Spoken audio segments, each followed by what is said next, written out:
Squire Trelawney, Dr. Livesey, and the rest of the gentlemen having asked me to write down the whole particulars about Treasure Island from the beginning to the end, keeping nothing back but the bearings of the island, and that only because there is treasure not yet lifted, I take up my pen in the year of grace 1783 and go back to that time 19 years ago when my father kept the Admiral Benbow Inn and the brown old seaman with a saber cut first took up his lodging under our roof. I was 14, but I remember him as if it were yesterday. 15 men on a dead man's chest. Mother called to me from upstairs. Yes, Mother? Jim, there's a man coming up the road. Go out and see what he wants. He came plodding to the inn door, his sea chest following behind him on a hand barrow. A tall, strong, heavy, nut-brown man, his tarry pigtail falling over the shoulders of his soiled blue coat, his hands ragged and scarred with black broken nails, and the saber cut across one cheek, a dirty, livid white, singing that old sea song that he sang so often afterwards.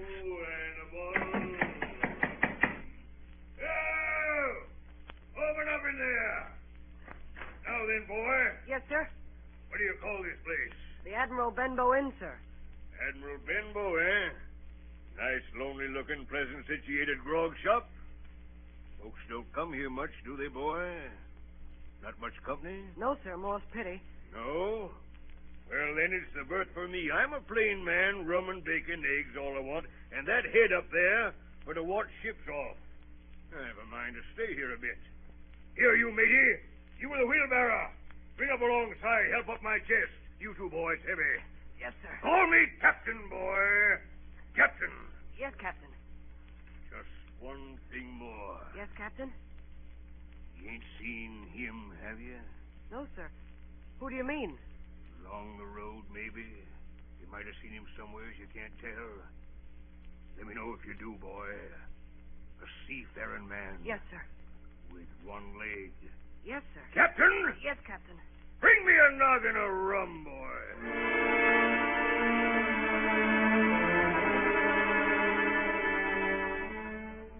And so he came to live under our roof. We never knew his name. We called him the Captain. He was a very silent man by custom all day. He hung around the cove or upon the cliffs with a brass telescope staring out to sea. All evening he sat in a corner of the parlor next to the fire and drank rum and water, very strong. And every day when he came back from his stroll, he would ask the same question. Jim? Yes, Captain? Any seafaring men go by today along the road? No, Captain. And Jim? Yes, sir. You're a good boy, Jim. You wouldn't lie to me ever, would you, Jim? No, sir. You haven't seen him, have you, Jim? Jim, there's a silver fourpenny for you on the first of every month if you'll keep your weather eye open for a seafaring man with one leg. Let me know the moment you see him, won't you, Jim? A seafaring man with one leg. How that personage haunted my dreams. On stormy nights when the wind shook the four corners of the house and the surf roared along the cove and up the cliffs, I could see him in 1,000 forms. Now the leg would be cut off at the knee, now at the hip. Now he was a monstrous kind of a creature who had never had but one leg, and that in the middle of his body.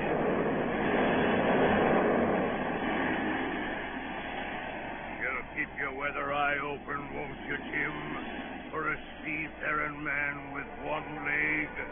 A seafaring man with one leg. Months went by. The captain bade fair to ruin us. We kept on staying week after week, month after month. And never a penny of money, Jim. Not a penny as they paid us since the day he came here. And me, a poor widow woman. Mother, why don't you ask him for some? Well, I'll tell you the truth, Jim. I'm afraid to ask him. I'm afraid of the man. Now, if your father was... In all that time, none of us ever saw him open the great sea chest that was in his room. There were nights when he took a deal more rum and water than his head could carry. Often I heard the house shaking and all the neighbors joining in for dear life. Drink and the devil has done. Quiet, amidships! Quiet! He would force them all to listen to his stories. Dreadful stories they were, about hanging and walking the plank and storms at sea and the dry Tortugas and wild deeds in places on the Spanish Main. By his own account, he must have lived his life among some of the wickedest men that God ever allowed upon the sea.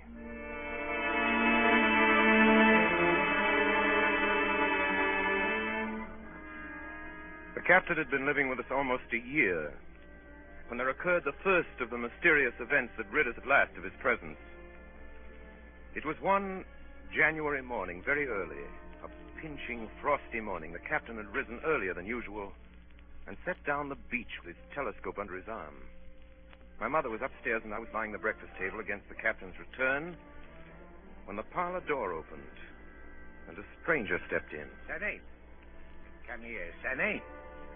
Is this table for my mate Bill? I don't know you, mate Bill. I'm laying this for a man who stays in the house. We call him the captain. Well, my mate Bill would be called the captain like as not. Now, we'll put it for argument like that your captain's got a cut on one cheek. And we'll put it, if you like, that cheek's the right one, eh? Well, God save me, there he is now. There's my mate Bill. That's him with a spyglass under his arm. Bless his old heart, to be sure. You and me'll just get back behind the door, Sonny, and we'll give Bill a little surprise, we will. Bless his heart, I says again. On a dead man's chest. Yo.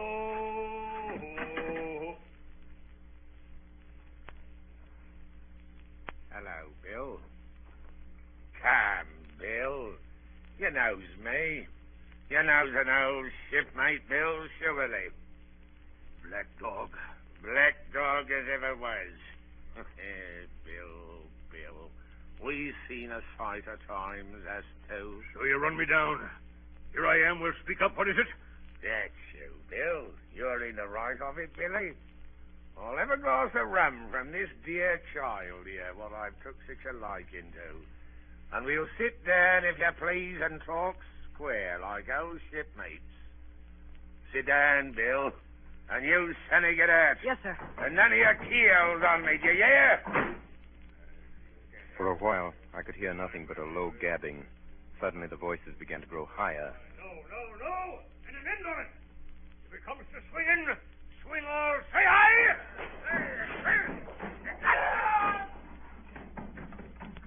I saw Black Dog streaming blood run off down the road. Presently, the captain returned, alone.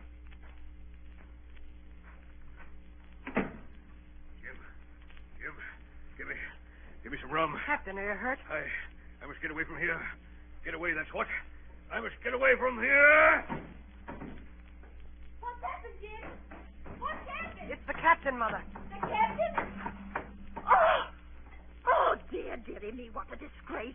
I've been afraid of something like this ever since he came into the house with that old chest of his. I got the rum and tried to put it down his throat, but his teeth were tightly shut and his jaws were as strong as iron.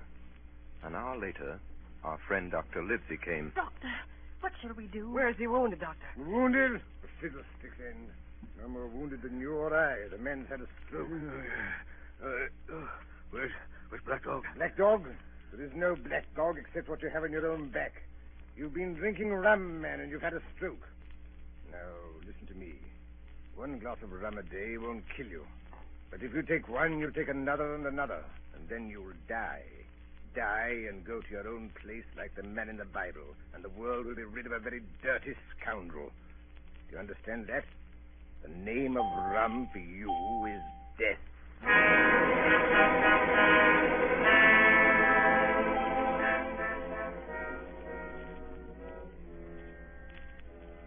About noon the next day, I stopped at the captain's door with some medicine.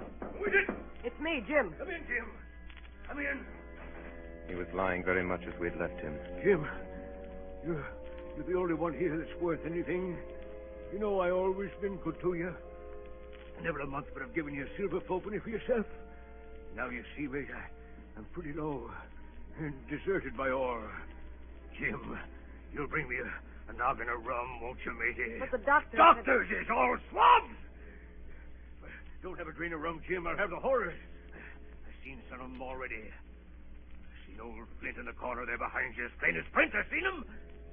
Jim, I'll give you a golden guinea for a noggin. When I brought it to him, he seized it greedily and drank it out. That's some better, sure enough. Now, matey, did that doctor say how long I was to lie here in this old berth? Why, a week at least. Thunder, a week! I can't do that. They'll have the black spot on me by then. The lovers is going about getting the wind of me this blessed moment. Lovers is couldn't keep what they got and want to nail what's another's. It's in my old sea chest, Jim. The thing they're after. They'll tip me the black spot, I know it. I was first mate, I was. Old Flint's first mate. And I'm the only one as knows the place he buried it. He gave it me at Savannah when he lay a-dying. What's the black spot, Captain? A summons from old Flint's crew. A summons. And them as gets it, Jim, is lucky when they're dead.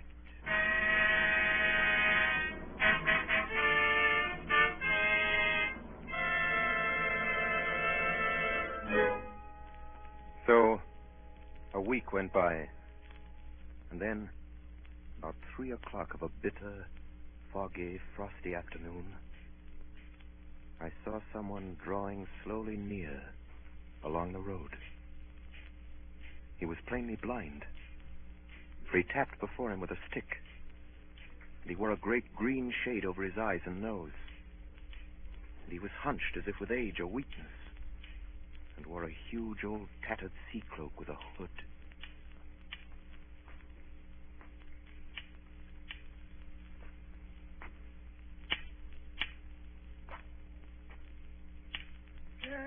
Christian friends, take pity on a poor blind mariner as has lost the precious sight of his eyes in the gracious defense of his native country, England, and God bless King George, where or in what part of his country he may now be. You were at the Admiral Benbow Inn, sailor. Eh? Black Hill Cove. I hear a voice, a young voice. It's here where I miss me delights. Will you give me your hand, my kind young friend, and lead me into the captain? I held out my hand, and the horrible, soft-spoken, eyeless creature gripped it in a moment like a vice. No, boy. Take me into the captain. Sir, upon my word, I dare not. You You've been... heard me. Take me in straight. Oh! Will you take me into the captain? Yes, sir. Good. And when I'm in view, say to him, he's a friend for you, Bill Bones. If you don't, I'll twist your arm right out of your body. Do you hear? Yes, sir. Stash, you passer, damn you. Now, forward march.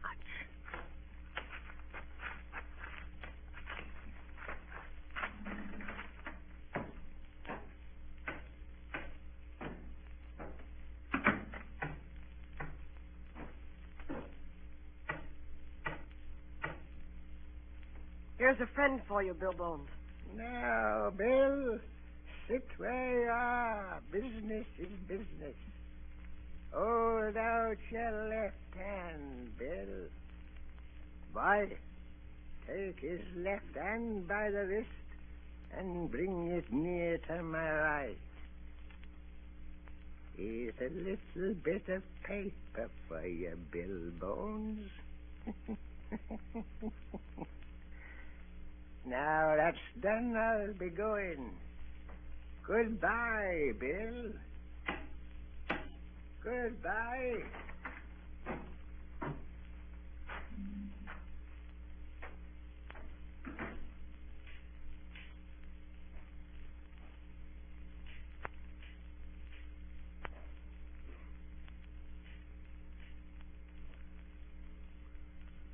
Jim? Yes, Captain? What time is it, Jim? 10 o'clock. 10 o'clock. 10 o'clock, 6 hours. We'll gather 'em yet, Pew and Black Dog and Long John Silver. The whole crew of 'em will. Captain. Captain. Captain! Captain! The captain was dead. And there we were, my mother and I, a woman and a boy of 14, alone at night in the house with the dead captain's body on the parlor floor. You know this money he does. A whole year, never a penny from him. And me, a poor widow. But, Mother, if Black Dog comes back or the blind man... Black Dog fiddlesticks. There's something in that old chest of his upstairs that's rightfully mine. And we'll have that chest open if we die for it. Mother. Close the blinds, Jim. We don't want anybody watching us from the outside. We have to get the key off him. Look, Mother. Look. On the floor, close to the dead man's hand, there was a little round of paper, blackened on one side. The black spot. I took it up and found... You have till 10 tonight. 4 hours. Now, Jim, find that key. I felt in his pockets one after another. Perhaps it's round his neck. Get open his shirt. There, sure enough, hanging on a bit of tarry string, we found the key. Then my mother got a candle in the bar, and holding each other's hands, we went upstairs to his room. Give me the key, Jim. Now then. Oh, nothing in here. Not a thing of value, not a penny. Mother, look. There, before us, lay the last things in the chest, a bundle tied up in oilcloth looking like papers, and a canvas bag that gave forth at a touch the jingle of gold. You see, Jim, I knew we'd find it. But I'll show these rogues that I'm an honest woman. I'll have me doing not a farthing over. Here, Jim, hold this bag. The coins were of all countries and sizes, doubloons and louis d'or, and guineas and pieces of 8. Mother. What is it, Jim? Mother, listen.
Come, Mother.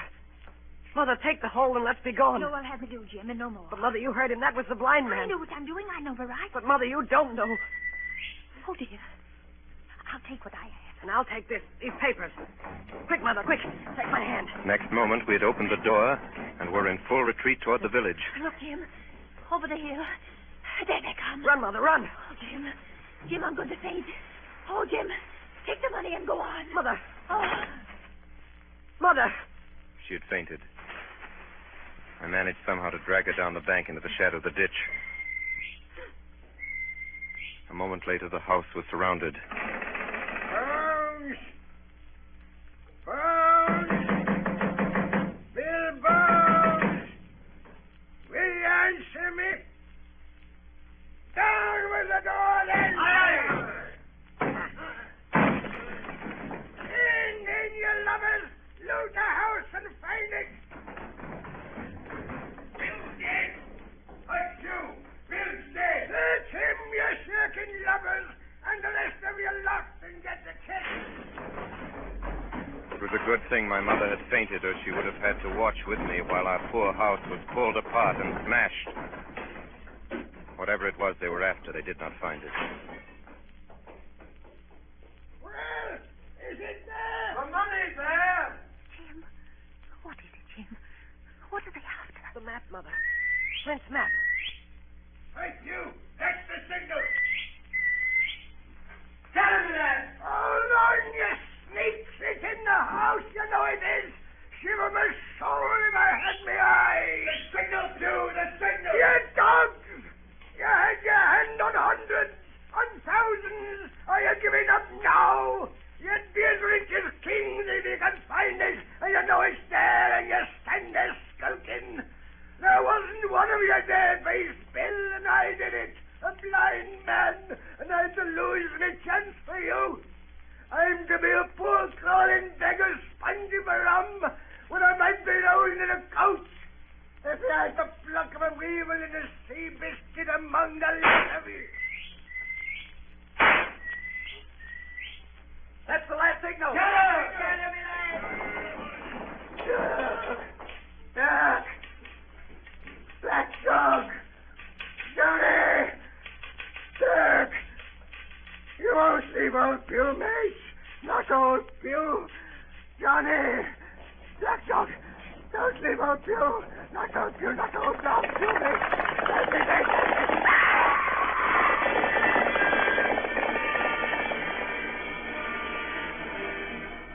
When they picked him up where he lay on the road on his side, Pugh was stone dead. The horsemen, as it turned out, were revenue officers with some news of a strange lugger in Kit's Hole, and they set forth that night in our direction. They took my mother to a neighbor's house.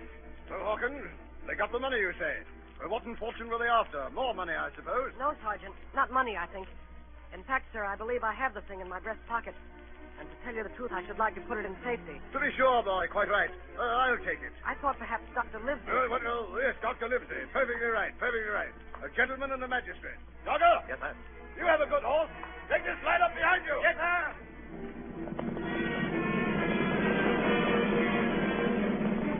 We rode hard all the way till we came to Dr. Livesey's door. Dr. Livesey, the doctor's stopping tonight at the Squire's. Squire's? So there we go, boy.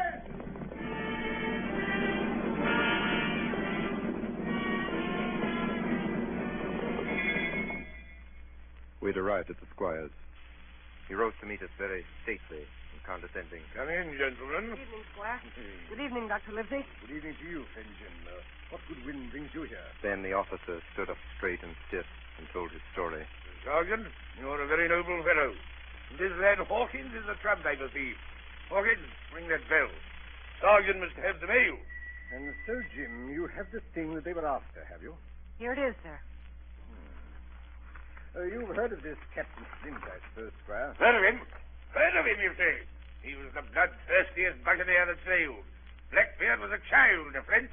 The Spaniards were so prodigiously afraid of him that I tell you, sir, I was sometimes proud he was an Englishman. Important to me is, had he money? Money! One of those villains after but money. That we shall soon know. What I want to know is this. Suppose I have here in my pocket some clue to where Flint buried his treasure. Will that treasure amount to much? Amount, sir? It'll amount to this. If we have the clue you talked about, I fit out a ship in Bristol Dock and take you and Hawkins here along, and I'll have that treasure if I search a year, sir. Very well. Now, if Jim is agreeable, we'll open the packet.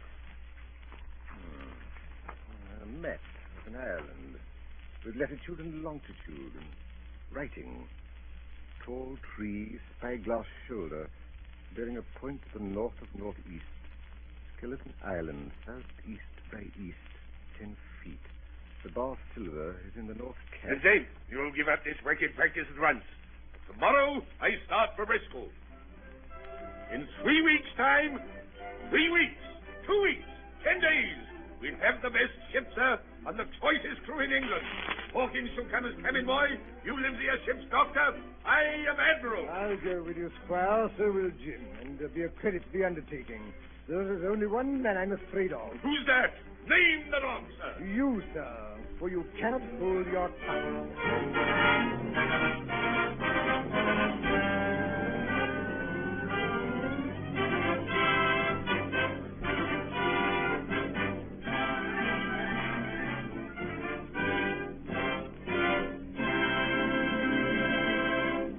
In a few moments, we shall be bound for Treasure Island with Dr. Livesey, Squire Trelawney, and Jim Hawkins. We pause now for station identification. This is the Columbia Broadcasting System. WABC, New York. Tonight, the Columbia Network is bringing you Orson Welles and the Mercury Theatre on the air in Robert Louis Stevenson's Treasure Island. As Jim Hawkins was telling us, we are eager to leave the Benbow Inn behind and set out for the docks in Bristol.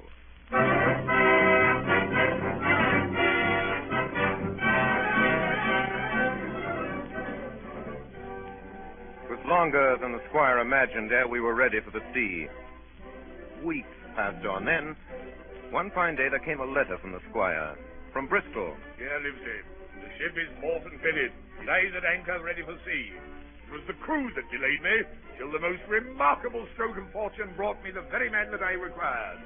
I was standing on the dock, when by the merest accident I fell in talk with him. He had hobbled down there that morning with a parrot on his shoulder to get a smell of salt, he said. Out of pure pity, I engaged him on the spot to be ship's cook. Long John Silver, he is called, and has lost an egg. Well, sir, I thought I'd only found a cook, but it was a crew I'd discovered. Between Silver and myself, we got together in a few days a company of the toughest old sorts imaginable. I declare we could fight the frigate. Seaman ho! Hang the treasure!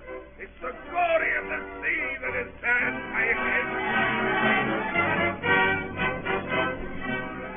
On the 16th of April, the schooner Hispaniola set sail from Bristol Harbor. It was more than 19 years ago, but I can remember it as if it were yesterday. Me and my new blue cabin boys were 19 years ago. leaning over the rail, waving goodbye to my mother, and doing my best not to cry.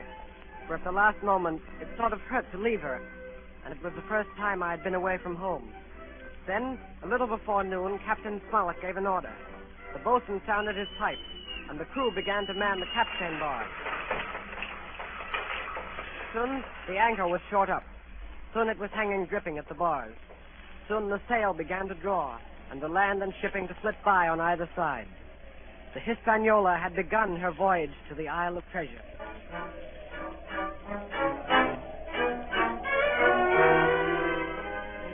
On the second day out, I made the acquaintance of our one-legged ship's cook, Long John Silver. Hey there, boy.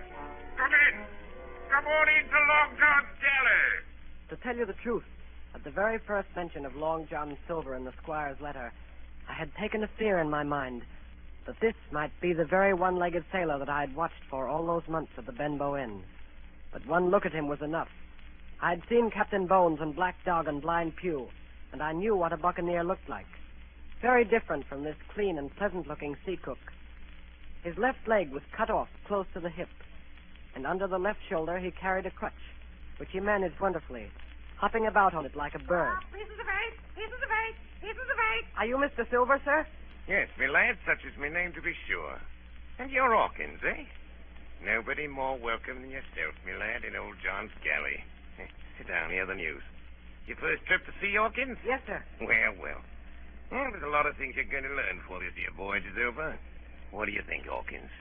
And if there's anything you want to know, Hawkins, you just come to old John Silver and ask him, see? He'll tell you.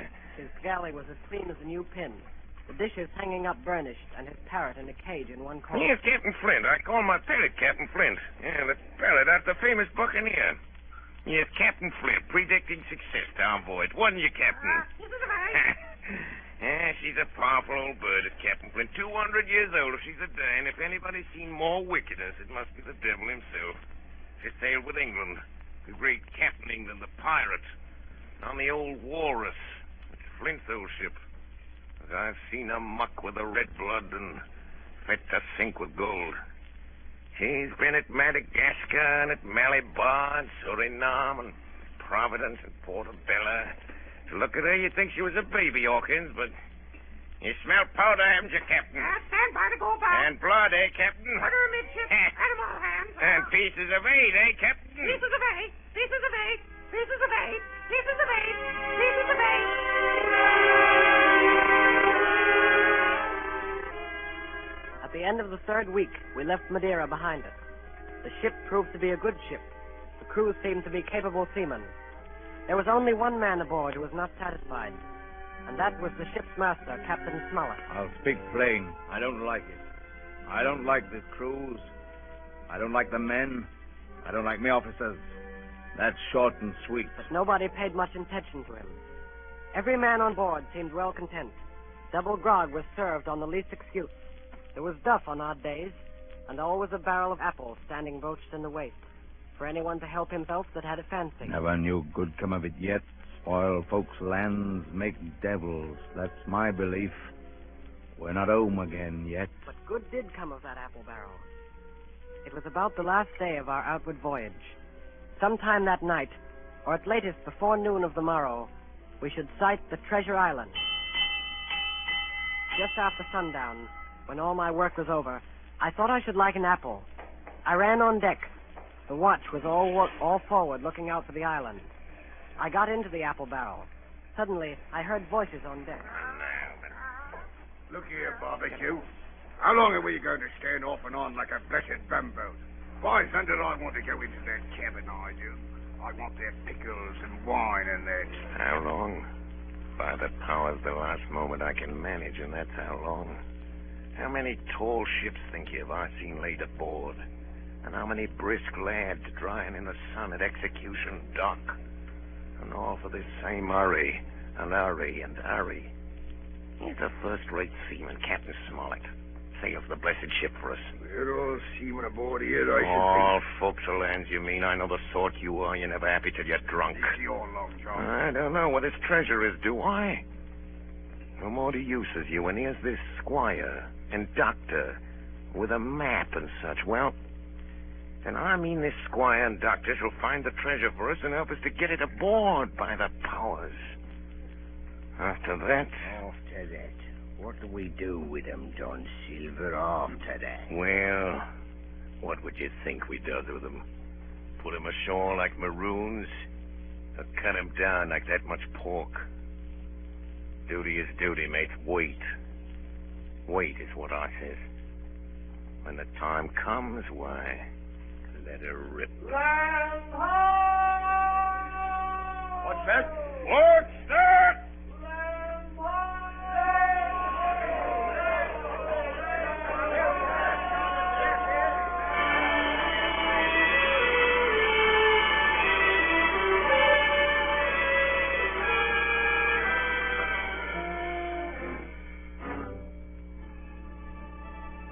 Away to the southwest of us, we saw it.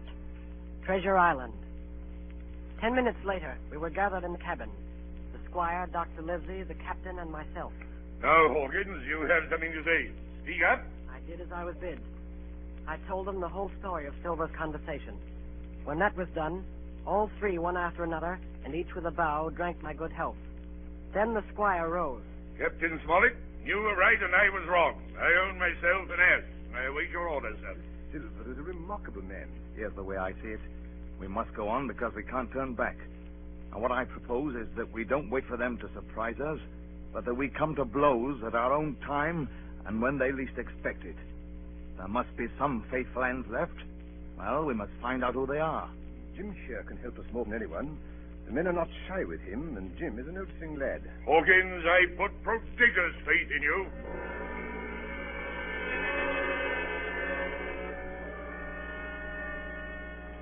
In the meantime, talk as we please, there were only 7 out of 26 on whom we knew we could rely. And of these 7, I was a boy, so that the grown men on our side were 6 to their 19. Next morning, there was not a breath of air moving, nor a sound, but that of the surf booming half a mile away along the beaches. A peculiar stagnant smell hung over the anchorage. The heat was sweltering, and the men grumbled fiercely over their work. Mutiny, it was plain, hung over us like a thundercloud. Around noon, Captain Smollett came up on deck. Lads, we're not saying we'll all try another sort. Quick turn ashore and let nobody, so you can take the gig. As many as please may go ashore for the afternoon.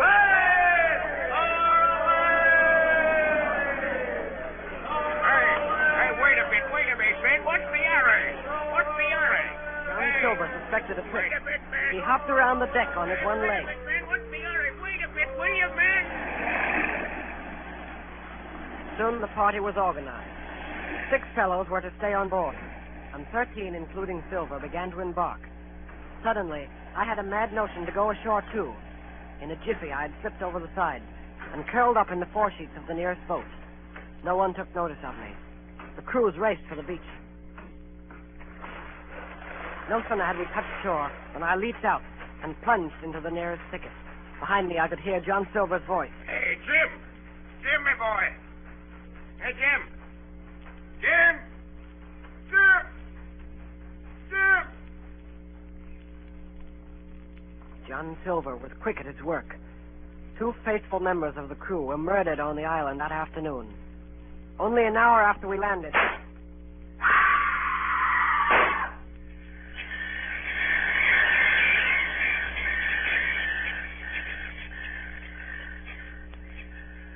The second killing I saw with my own eyes. From where I lay hidden among the trees. Will you tell me you let yourself be led away with that kind of a mess of swabs? As sure as God sees me, I'd sooner lose me hand than turn to give me duty. Mate, it's because I think's gold dust of you. Gold dust. John Silver, you're mate of mine no more. If I die like a dog, I'll die in me duty. You've killed Alan, have you? Kill me too if you can.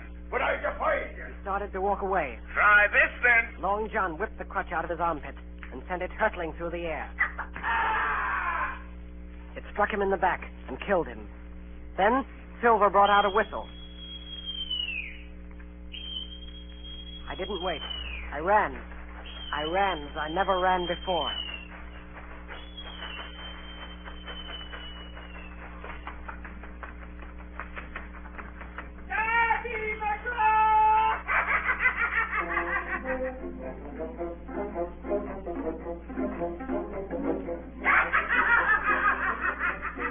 I looked up the side of a hill.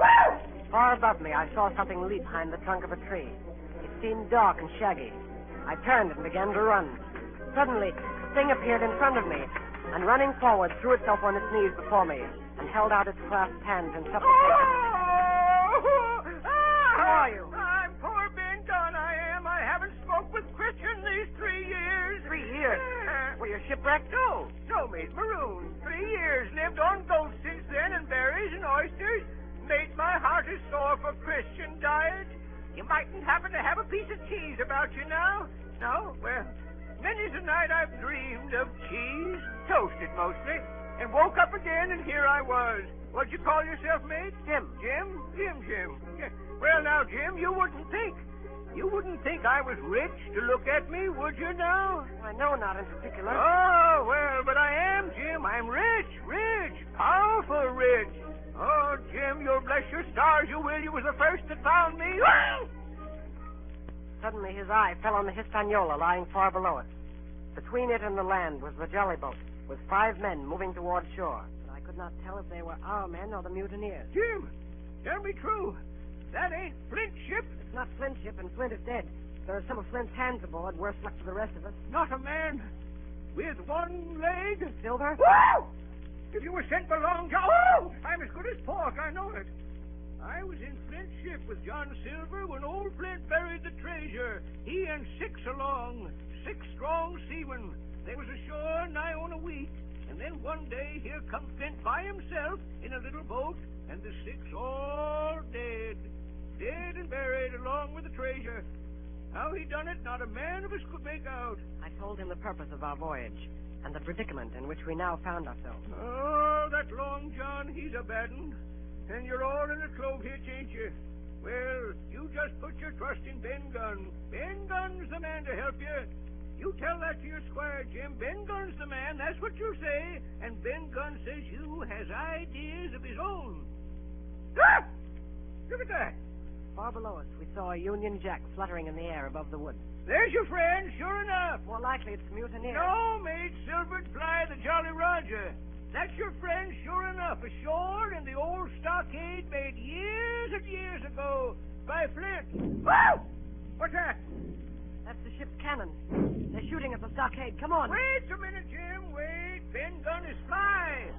Rum wouldn't bring me down there. But remember, Jim, Ben Gunn's the man to help you. And when Ben Gunn is wanted, you knows where to find him.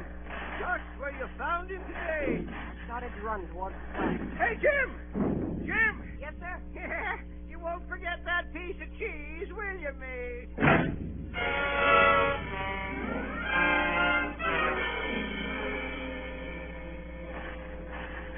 It was than a mile to the stockade. It was heavy running through the woods. The shooting was getting louder. Suddenly before me, I saw clearly the smoke of muskets fired nearby. Hey there! Hugo, sir! Hey! Don't shoot, it's me! Who's this? Me! Jim Hawkins! It's Jim!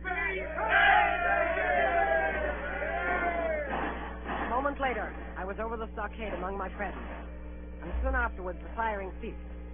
The mutineers were saving their powder. The stockade was a good place, with a paling 6 feet high all around it. We could have held it against the regiment. And here Captain Smollett decided to stay and await our enemy's next move. I told Dr. Livesey and the squire about Ben Gunn. Hey! Flag a truce! Flag a truce! Who's that? It's Silver. Keep indoors, men. 10 to 1, this is a trick. Who goes? Stand or we fire. Flag a truce! Doctors, watch on the lookout. Dr. Livesey, take the north side, if you please. Yes. Jim, the east.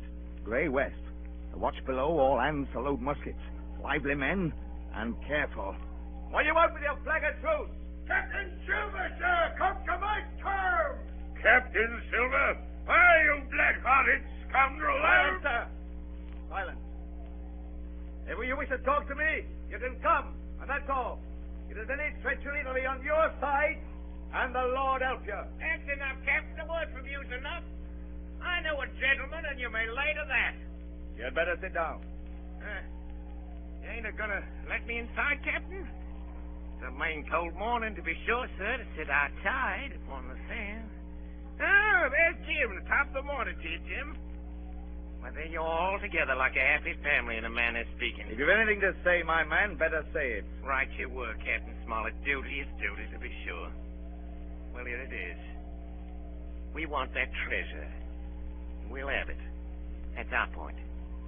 You just soon save your lives, I reckon, and that's yours. You have a chart, haven't you? That's as may be. Oh, well, you have. I know that. What I mean is, we want your chart. You give us the chart to get the treasure by, and I'll give you my affidavit upon my word of honor to clap you somewhere safe ashore. Is that all you have to say? Every last word, by thunder. Refuse that, and you've seen the last of me but musket balls. Very good. Now you lay me. If you'll come up one by one, unarmed, I'll engage to clap you all in irons and take you home to a fair trial in England. If you won't, as my name's Alexander Smollett, I've flown my sovereign's colours, and I'll see you all to Davy Jones. You can't find the treasure. You can't sail the ship. And you can't fight us. I stand here and tell you so. And at the last good word you'll get from me. Now, tramp, me lad. Laugh! Laugh, by thunder, laugh. For an hour doubt, you'll laugh on the other side. And then the die will be the lucky ones.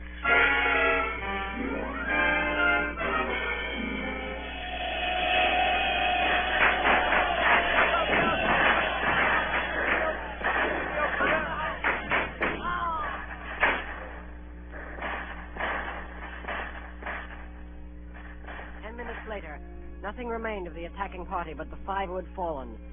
4 on the inside and 1 on the outside of the palisades. The mutineers did not come back that night. They had got their rations, as the captain put it. The next day was stifling hot. After dinner, Dr. Livesey sent for me. Jim, was it cheese you said Ben Gunn had a fancy for? Yes, sir, cheese. Well, Jim, just see the good that comes of being dainty in your food. You've seen my snuff box, haven't you? And you never saw me take snuff. The reason being that in my snuff box I carry a piece of Parmesan cheese. A cheese made in Italy, very nutritious. Well, that's for Ben Gunn. Oh, goodbye, my lad.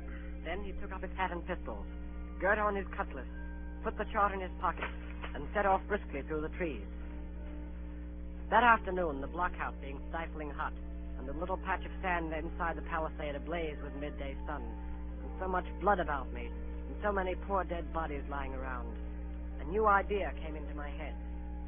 This was to swim out under cover of the night, cut the Hispaniola adrift, and let her go ashore where she fancied. The mutineers, after their repulse of the morning, had nothing nearer their hearts than to up anchor and away to sea. This, I thought, would be a fine thing to prevent. It was evening when I reached the east coast of the island. I could see the Hispaniola lying at anchor offshore. And there was the Jolly Roger, the black flag of piracy, flying from her peak. As the last rays of daylight dwindled and disappeared, absolute darkness settled down on Treasure Island.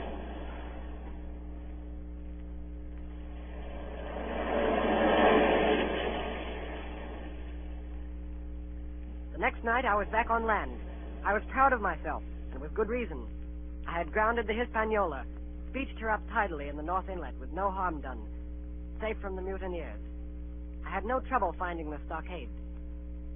Coming in from the shore, keeping close in shadow where the darkness was thickest, I crept into the blockhouse. I could see nothing. The doctor and the squire must have worried about me. I should lie down in my own place, I thought, and enjoy their faces when they found me in the morning. I felt for a place to lie down. Pieces of eight! Pieces of eight! Hugo! Pieces of eight! Hugo! Bring a torch, Dick. Well, shiver my timbers. Jim Hawkins. Dropped in like, eh? Quite a pleasant surprise for poor old John. I've always liked you, I have, Jim, for a lad of spirit. I picked my own self when I was young and handsome. Always wanted you to join my camp and take your share and die a gentleman. And now, my cock, you've got to. You can't go back to your own lot. Where are they? Now, where do you think, my son? Have you killed them? What do you think? Well, I'm not such a fool, but I know pretty well what I have to look for. But there's a thing or two I have to tell you. And the first is this. Here you are in a bad way. Ship lost, treasure lost, men lost. And if you want to know who did it, it was I. I was in the apple barrel the night we sighted land. And I heard you, John, and you, Dick Johnson, and Hans, who is now at the bottom of the sea, and told every word you said before the hour was out. And as for the schooner, it was I who cut her cable. And it was I who brought her where you'll never see her more, not one of you. I no more fear you than I fear a fly. I put one to that and here goes, you sneaking son of a truck. So would I. Come on, sir! Who are you, Tom Morgan? Maybe you thought you was captains here, perhaps. Only that I killed the boy. Did any of you gentlemen want to have it out with me? Him that wants it shall get it. You won't fight, then by thunder you'll obey. You may lay to it. I like that boy now. Never seen a better boy than that. He's more a man than any para-ratty in this here house. What I say is this, let me see him that'll lay a hand on him, that's what I say. And you may lay to it. Seem to have a lot to say. Pipe up and let me hear it, or lay to. John. What? We got something for you, Jordan. Step up, I won't bite you. Hand it over, lubber. The black spot. I thought so. What's on it? Deposed. Deposed, that's it, is it? Very pretty wrote, to be sure. Like print, I swear. But it ain't one bit prettier wrote than this. What's that? And what does it look like, lads? A chart, that's what it is. A chart! A chart of this island, old Flint's chart. Now, what do you say to that? Yes, that's Flint, sure enough. That's it. Say, and a clovage to it. So he done ever. Silver's the man. Silver. Silver, Captain Lane. Barbecue for leather. Barbecue for Captain. John Silver, the Captain.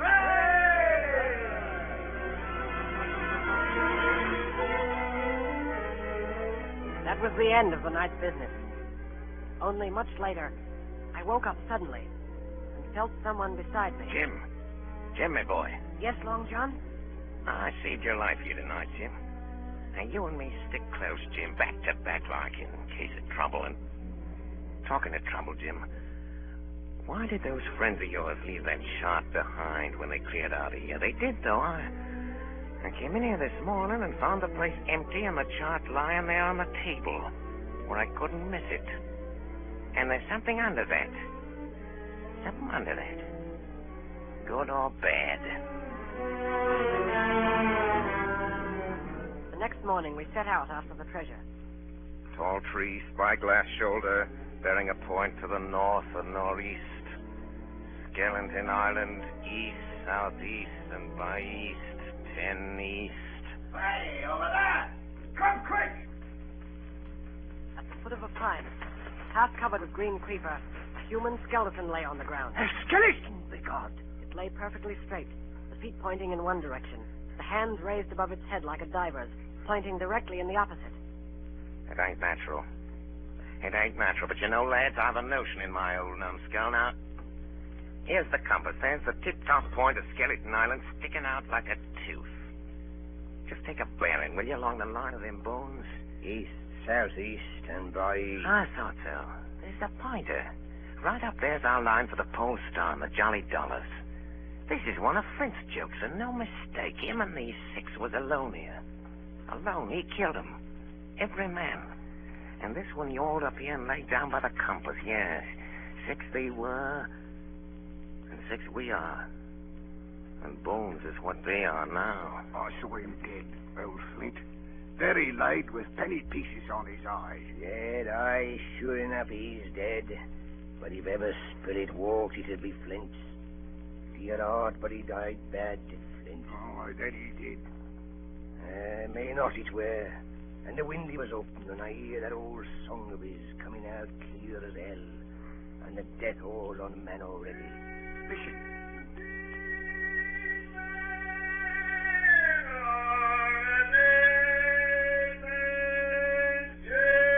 Do you hear what I hear?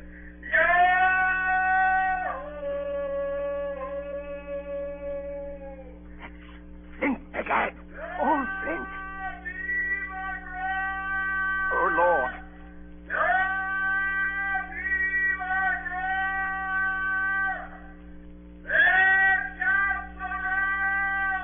It was his last words. Old Flint's last words about board. Oh, Lord, have mercy on me. Shipmates! Shipmates! They're 750,000 ton, not a quarter of a mile from here. When did a gentleman of fortune show his star to that much dollars for a boozy old seaman with a blue mug? And him dead, too? Delay there, John.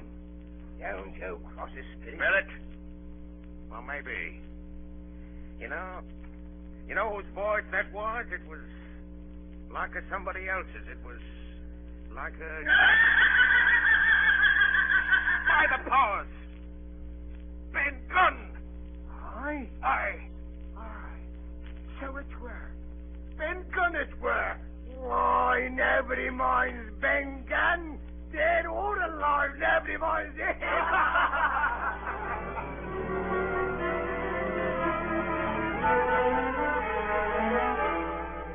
Spyglass shoulder, bearing a point to the northeast, Skeleton Island, southeast and by east, 10 feet. Hey, mate, here's the tall tree. The first of the tall trees was reached, and by bearing proved the wrong one. So did the second. So the third. Here it is. Aye, from God, Betty, here it is. Before us was a great excavation. In this was the shaft of a pick broken in two, and the boards of several packing cases strewn around, all branded with the name Walrus, the name of Flint's ship. The treasure had been found and rifled. The 700,000 pounds were gone. We turned and saw above us on the edge of the pit Ben Gunn, Dr. Livesey, Gray, and the squire, all with muskets. The doctor's plan had worked. The pirates had fallen into his trap.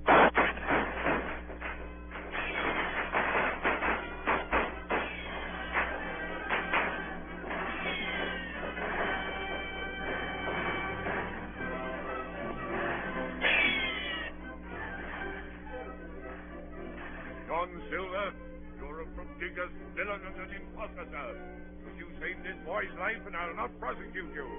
But the dead men, sir, hang about your neck like millstones. Thank you kindly, sir. I dare you to thank me. It's a gross dereliction of my duty. Stand back! It took us 3 days to move the treasure from Ben Gunn's cave on board ship. On the 8th day of December, the Hispaniola reached Bristol. 5 men only of those who had sailed returned with her. Well, that was 19 years ago. All of us had an ample share of the treasure and used it wisely or foolishly according to our natures. Captain Smollett is now retired from the sea. As for Ben Gunn, he got £1,000, which he spent or lost in 19 days, for he was back begging on the 20th. Silver vanished on the voyage one night off the coast of Mexico, and we heard no more of him. The bar Silver and the arms still lie, for all I know, where Flint buried them. And certainly they shall lie there for all of me. Oxen and wain ropes would not bring me back again to that accursed island.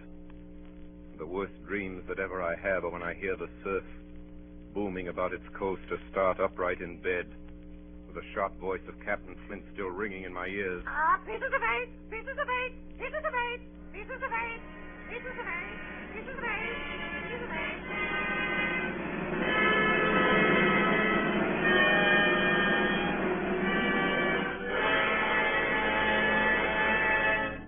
You have been listening to Treasure Island, starring Orson Welles as Long John Silver in his own radio version of Stevenson's great adventure story. This is the second in a series of 9 special broadcasts presented by the Mercury Theatre. And here is Orson Welles himself, writer, director, and star of these programs, to tell you about next week's production. Orson Welles. First of all, I'd like you to meet Jim Hawkins, Jr.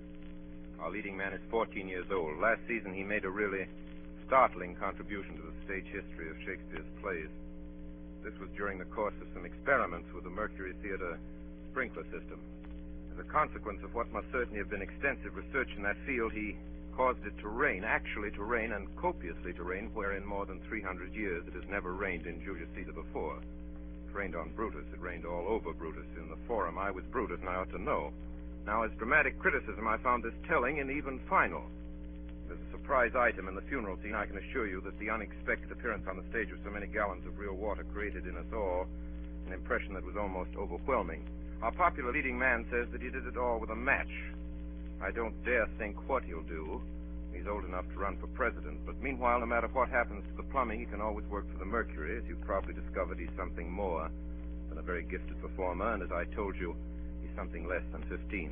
His name shall not be withheld. I refer to that fine old actor, Arthur Anderson. Mr. Anderson is not new to the microphone nor the Mercury. He was prominent in Shoemaker's Holiday and in Julius Caesar as Brutus's boy Jeeves, the sleepy-eyed, silver-throated Lucius in brass buttons. He was at least unforgettable. As to our celebrated Mark Antony, George Coulouris, who has always somehow cleverly escaped Rainmaker Anderson, he played Captain Smollett tonight. Eustace Wyatt, late housebreaker of Heartbreak House, was the squire. Ray Collins is responsible for Ben Gunn, among other things. And that was Alfred Shirley as Blind Pew. Then you heard Stephen Fox and Agnes guess what she played, Moorhead, and a Mercury roundup, William Allen and Richard Wilson inclusive. Jim Hawkins Sr. will bear no comment. Next week, we offer you the ominous and authentic click of the world's most famous knitting needles, Madame Lafarge's needles and Madame herself, Dr. Manette, Sidney Carton, and the entire French Revolution, same time, same station. It is a far, far better thing that I do than I've ever done. Charles Dickens, that is correct. That is absolutely correct. Charles Dickens' Tale of Two Cities. There is at this moment a disturbance in the sub-control room, and if it isn't a tumbril, it's Arthur Anderson. It's a good thing the program's over. Good night, everybody. Thanks. Please write me the stories you'd like to hear, and goodbye till next week.